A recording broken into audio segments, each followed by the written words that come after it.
The arrival of Kylian Mbappe in Madrid adds more and more uncertainty about who will play in the attack next season.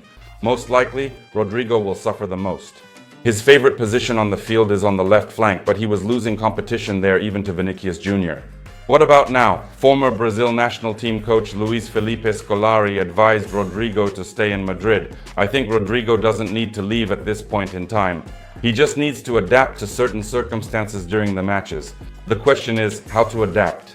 Waiting for his chance, agreeing to play on the right wing or in attack. This is most likely how Madrid will look with the new players next season. Mbappe as the forward, Vinicius on the left wing and Rodrygo on the right. Meanwhile, Ancelotti has time to devise the best plan to position everyone effectively on the field. Hello Madrid friends! In this episode we will talk about how a real fan noticed a new trend regarding Kylian Mbappe. Lionel Messi revealed who he was rooting for in the Champions League final, and Nagelsmann disclosed the secret of what he said to Kroos to convince him to return to the German national team for Euro 2024. But first I recommend subscribing to this YouTube channel and liking this video. It will be a fair deal. I have some interesting news about our beloved Madrid, so subscribe and like. Watch this video until the end. You'll like it. Let's get started. We have a lot of rumors, we have a lot of transfer news. Specifically, Arsenal London is interested in signing Madrid goalkeeper Andriy Lunin. There is such information, but I just don't believe it. Because even in London, Andriy Lunin won't be guaranteed a spot in the starting lineup. So why move to London if perhaps a similar position is being considered for the upcoming season in Madrid? But nevertheless, this interest is evident, and we do not rule out the possibility that Andriy Lunin might leave Madrid this summer after the Euro or during the Euro. He wants to play more, and we understand him. The club understands this, which is why they are monitoring goalkeepers currently on the market. They are showing interest in the 23-year-old Spanish goalkeeper from Espanyol, Joan Garcia. He has an option to be bought out for approximately 20 million euros if Espanyol gets promoted to the Spanish La Liga. So Lunin is considering his options, Madrid is searching, and we have new information about a potential new signing for Madrid. This is, of course, Alphonso Davies. The saga continues. There is information that Alphonso Davies is not planning to extend his contract with Bayern Munich. The left-back has 1 year remaining on his contract. He will move to Madrid. Here Madrid and Bayern are negotiating. Madrid won't overpay for a player with an expiring contract. This is one possible development. If Alphonso Davies is not bought out this summer, he will come, as there is such an agreement with the player, absolutely free in a year. But what will Madrid do this season if Alphonso Davies does not come? Ferland Mendy remains. Remember, we have Fran Garcia. Carlo Ancelotti is counting on them, but Madrid is not planning to overpay for Alphonso Davies. And the situation with another defender, our captain Nacho, remains unclear, as he cannot give an answer on whether he will stay in Madrid for another year. The club is interested in this. But Nacho has taken a long pause and we don't know if he will stay or not. There is a lot of information saying that he might move to Saudi Arabia. Not to Cristiano Ronaldo's club, Al Nassr, but to another team where another former Madrid player, Karim Benzema, plays. This is Al Ittihad. If you want my opinion, it's this. Nacho will leave. Because if he wanted to stay for another year, he would have already given an answer and not dragged out this decision.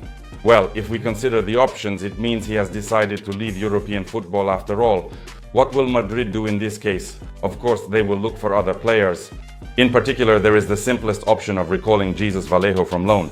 He is there, a defender who will join the rotation in Madrid. And the second option is to buy out the extremely talented and promising French defender Leny Yoro from French club Lille. However, Madrid doesn't want to overpay for him up to 50 million euros either. That's roughly the amount. Interestingly, Leny Yoro is actually waiting for Madrid's decision.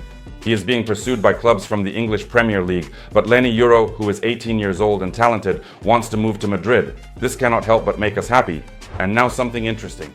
We haven't talked about this before, but indeed, Madrid is ready to buy a player for 45 million euros, a young one, not yet 18 years old, from Argentina's River Plate. He is a midfielder for Pamplona, Franco Mastontuon, and he is playing senior level. Moreover, he has an Italian passport, but there is a peculiarity. He can be bought out for 45 million euros. Right now, it's clear that this midfielder is not needed in Madrid for the upcoming season, but we are thinking about the future, and this talent might stay at River Plate for another season and then come to Madrid as a ready player, just like Endrick eventually did, whom we will also talk about later. Obviously, we were rooting for Dortmund in the Champions League finals.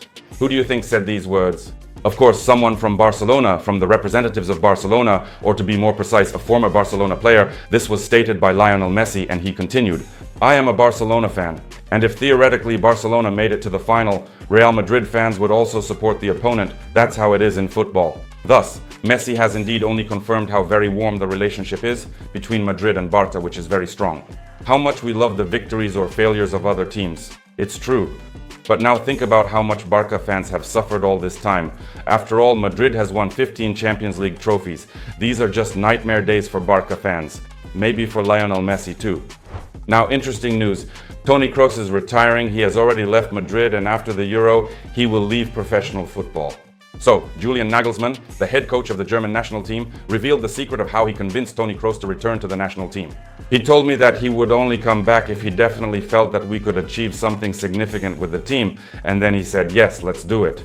And what did we see in the first match, the opening match of November 2024? The German national team outplayed and thrashed the Scottish national team with a score of 5-1. Take a look at Toni Kroos' statistics in this match. First of all, I would like to point out that out of 102 passes made, 101 of Toni Kroos' passes were accurate during the 80 minutes he spent on the field. Yes, Rudiger was also on the field for the German national team. He played the entire match. He scored an own goal. And you know, maybe Rudiger just decided to somehow make the opponent really happy because the Scotland national team was very bad that evening. Now this is quite an interesting piece of news. Look at what a Madridista nicknamed Dr. Yash wrote on Twitter. Bro now only hangs out with Real Madrid players. We watch videos of French national team's training, we see Kylian Mbappe, and next to him are Camavinga and Tchouaméni all the time. So Kylian Mbappe, before arriving in Madrid, is talking with Madrid players in the French national team. We still remember that before this he was constantly messaging with Vinicius Jr. and Rodrygo. Thus, he wants to adapt as much as possible and when he arrives in Madrid, enter the locker room and be as close as possible to the players. At least to those he currently has the opportunity to communicate with. So this is amazing news and it's good that the Madridista noticed it. Madrid is waiting for Kylian Mbappe. And next, there will be an interesting piece of news that will intrigue you because we have information on when Kylian Mbappe will be officially presented at Santiago Bernabeu. This information is already available on the channel in the community tab, but only for the sponsors of this channel. Here's a special insider tip. You can also become a sponsor of the channel right now. It costs less than a cup of coffee. Not only will you get insider information, but you'll also greatly support me in developing this channel. We are keeping Madrid players at Euro 2024. Copa America is soon. We have a new season ahead. Lots and lots of news. We have many victories ahead of us, so let's experience these victories together. I would be very grateful to you for that. That's all for today. Thank you everyone who watched this video till the end. Don't forget to like and subscribe to the channel. We meet every day during Euro, so you don't miss anything. Everything related to our footballers, to the players of Madrid. Hala Madrid. See you soon.